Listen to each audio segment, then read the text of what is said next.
মার্তণ্ড,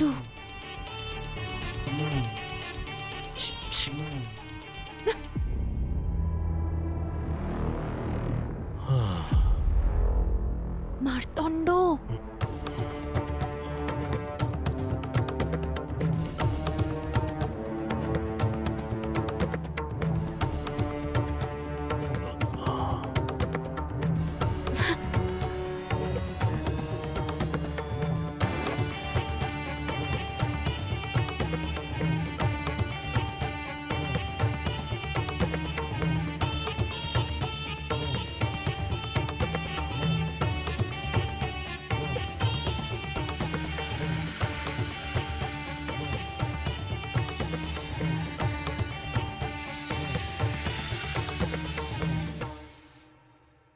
মার্তণ্ড, উঠো মার্তণ্ড, চোখ খোলো। আরে আবার কি হলো? জঙ্গল থেকে বাঁচিয়ে আনলাম, দুষ্টদের হাত থেকে বাঁচিয়ে আনলাম, এখন আবার কি চাই? যাও ঘুমোতে দাও। আরে আমার প্রাণ রক্ষাকারী তোমার নিজের প্রাণ সংকটে।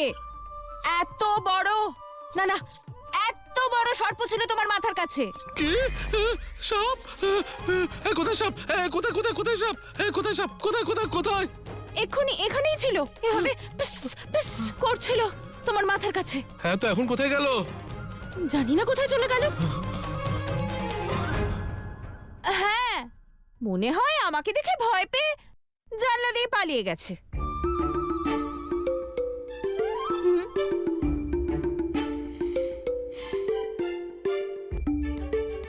কি কি এভাবে কি দেখছো? তুমি আমাকে সন্দেহ করছো? দেখো, আমি যেমনই হই না কেন মিথ্যাবাদী নই। আমি কোথায় বললাম? এটা তোমার সত্য, আমার সত্যটাও শুনে রাখো। আমি নিজের চোখে দেখলে আর নিজের কানে শুনলে তবেই বিশ্বাস করি, না হলে বিশ্বাস করি না। আর এত কিছু যে হলো তোমার চোখের সামনে, ভুলে গেছো তুমি? আমাকে বিশ্বাস করছো না তুমি? সেই রাত্রে ভূতেদের আসা, তারপর মন্দির থেকে আমার ছিটকে পড়া, আর আজ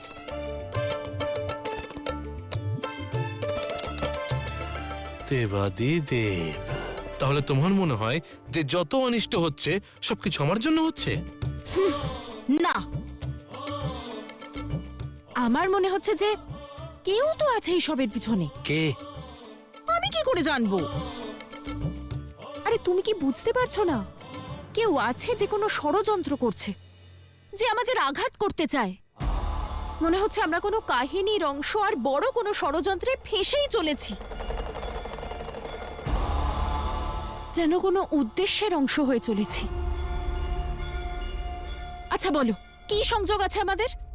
কেন নিয়তি বারবার আমাদের একে অপরের সম্মুখে দাঁড় করাচ্ছে? দেখো মার্তণ্ড, তুমি যতদিন আসনি সব ঠিক ছিল। তুমি আসা মাত্রই পরিস্থিতি বদলে গেল। ষড়যন্ত্র, সংকট, বিপদ ঘিরে ধরেছে। কেন? মন্দিরে প্রবেশ করতে না পারা আর আজ ভাবো। হ্যাঁ, আমারও মাথায় কিছুই ঢুকছে না, গন্ডগোল তো আছে। হ্যাঁ, আর তুমি জানো, প্রথমে মনে হচ্ছিল যারা অপহরণ করতে এসেছিল তারা ডাকাত, আর না হলে তোমার প্রতিজ্ঞা ভঙ্গ করতে এসেছিল, তোমাকে শিব মন্দিরে প্রবেশ করা থেকে বাধা দিতে এসেছিল। ঠিক বলেছ তুমি, নিশ্চয়ই কারোর উদ্দেশ্য আছে। কেউ আছে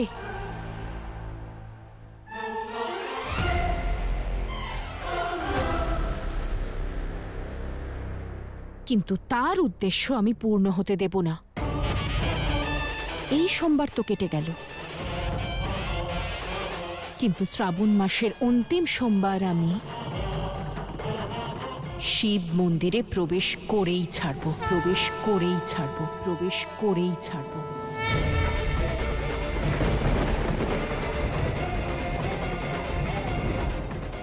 নারীদের সম্মানের এই লড়াই জিতবই আমি,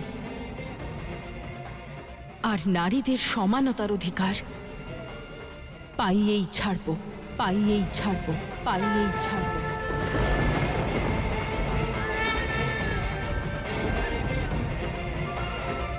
হ্যাঁ,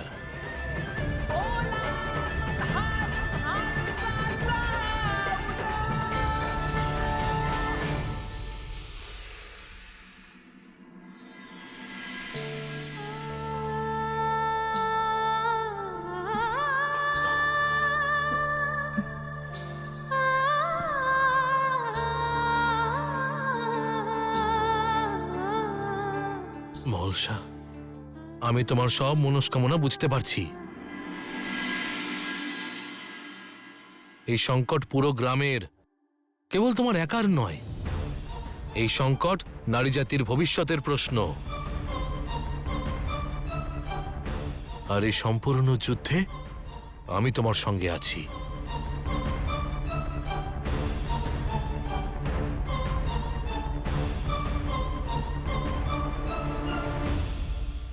মহর্ষা, তোমার মনে আছে তুমি যখন আমাকে বলেছিলে যে যখন তুমি মন্দিরের ভিতরে প্রবেশ করছিলে তুমি কি একটা যন্ত্র দেখতে পেয়েছিলে? মনে পড়েছে?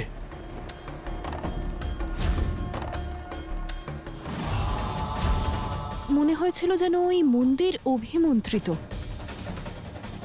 যেন কোনো অদৃশ্য দেওয়াল আমায় ভিতরে যেতে বাধা দিচ্ছে। ওর ওর চিত্র বানাতে পারবে? চিত্র? আরে সংকেত সামনে থাকলে তবেই তো পথ দেখতে পাবো। বলো না। হ্যাঁ। দেবাদিদেব, তাহলে চলো, এসো।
দেবাদিদেব,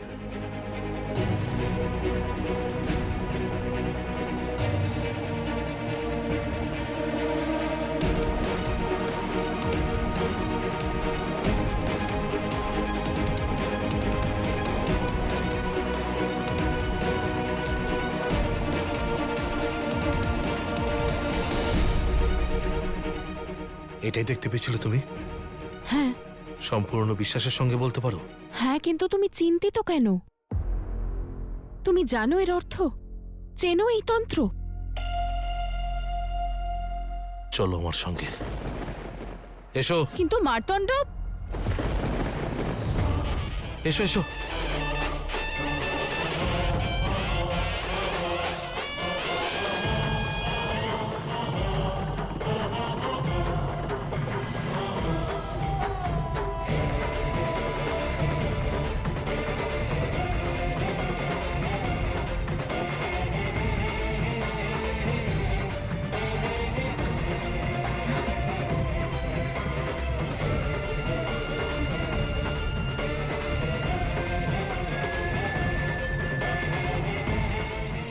মহাদেব,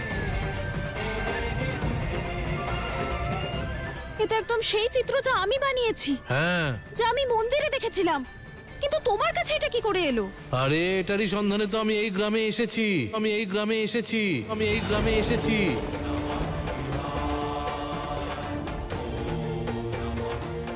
এটা কোনো তন্ত্রমন্ত্রের চিত্র ভেবো না, এটা আমার জীবনের বিড়ম্বনা হয়ে দাঁড়িয়েছে।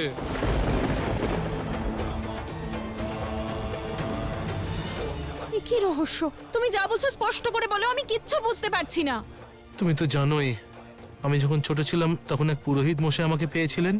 উনি আমায় ভালোবেসে লালন পালন করেছেন, বড় করেছেন। ওনার ছত্র ছায়ায় আমি বড় হয়েছি।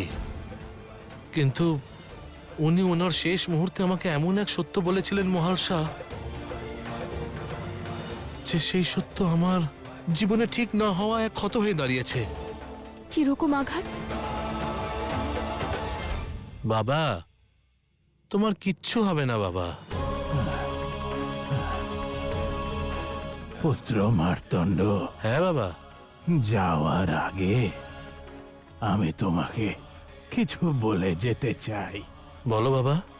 পুত্র, নিজের চোখের জল মোছো আর তোমার জীবনের সব থেকে বড় সত্য শোনো।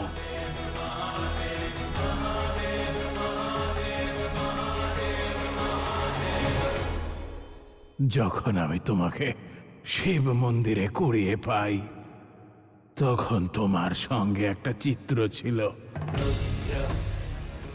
যা যা তোমার মাতার দ্বারা অঙ্কিত।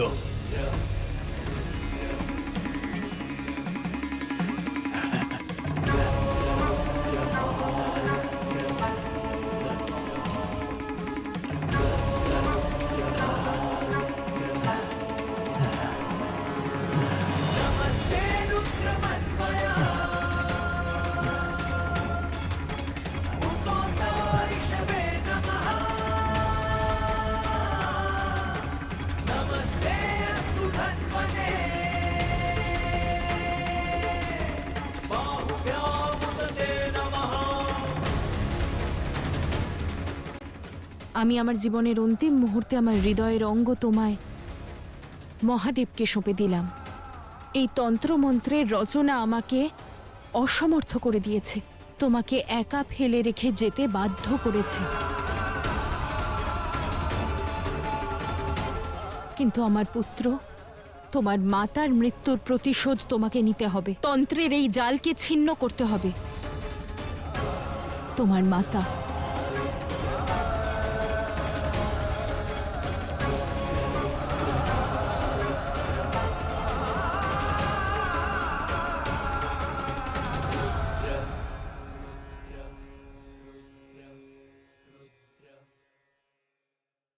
জানো মার্তণ্ড,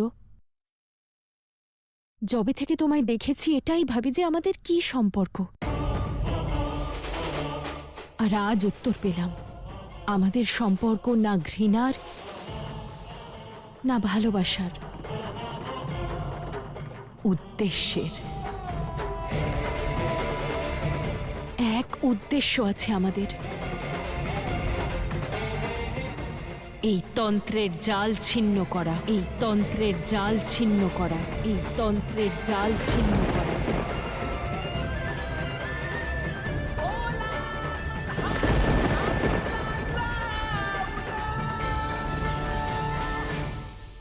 সেই দুষ্টকে খোঁজা, তাকে শাস্তি দেওয়া, যে আমাদের শিব মন্দিরে তন্ত্রের জাল বিছিয়ে রেখেছে, তোমার মাতার প্রাণ নিয়েছে। এটাই উদ্দেশ্য আমাদের, এটাই উদ্দেশ্য আমাদের, এটাই উদ্দেশ্য আমাদের। হ্যাঁ,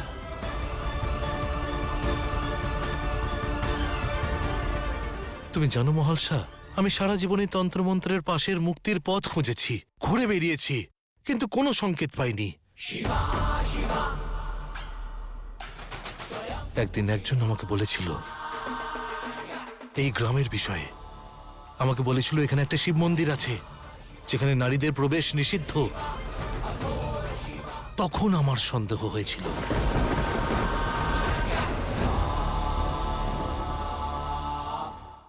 তোমার আর আমার শত্রু একজনই। সেই জন্য এই যুদ্ধে আমি তোমার সঙ্গে আছি। আর আমি এটা প্রতিজ্ঞা করছি যে যতক্ষণ আমি ওকে ধরতে না পারছি ততক্ষণ আমি শান্তিতে থাকতে পারবো না।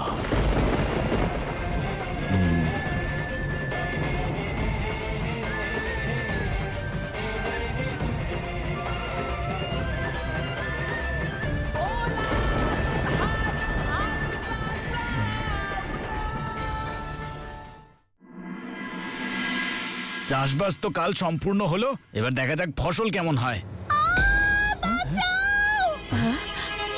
কে চিৎকার করছে? চলো চলো।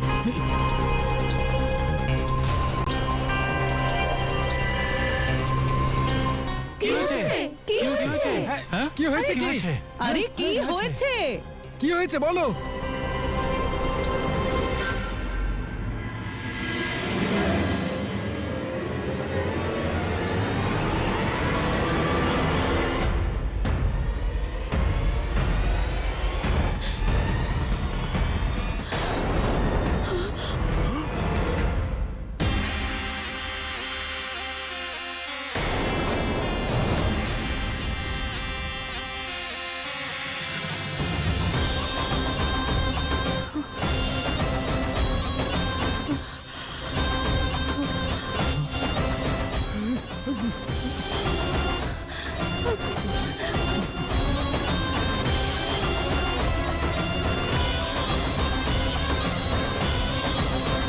হ্যাঁ, এত বড় সর্প এ কোথা থেকে এলো?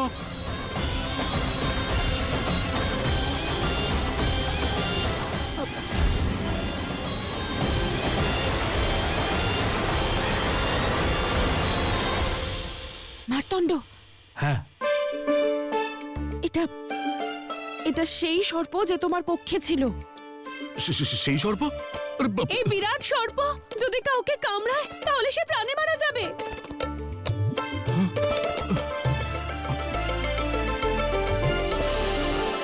ওর মুখ দেখেছো? ও জড়িয়ে ধরবে না, একেবারে গিলে ফেলবে। আরে মারো ওকে।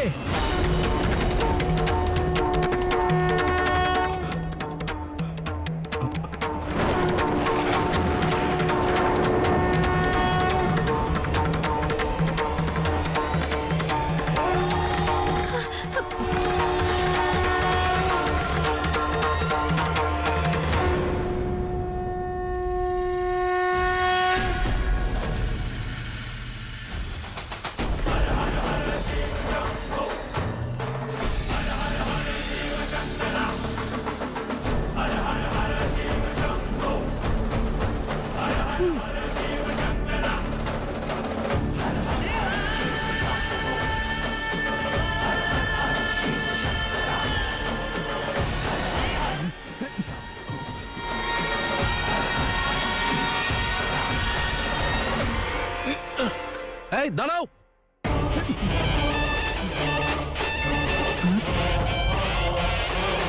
কি মারো মারো মারো? হ্যাঁ, কেন মারবে ওকে? আরে কি করেছে ও? আরে অকারণে কোনো প্রাণীকে হত্যা করলে মহাপাপ হয়। ঠিকই বলেছে মার্তণ্ড। কেন মারতে চান আপনারা ওকে? এই কারণেই যে ও আমাদের সবার থেকে ভিন্ন, নাকি এই কারণে যে ওকে দেখে আমরা ভয় পাই?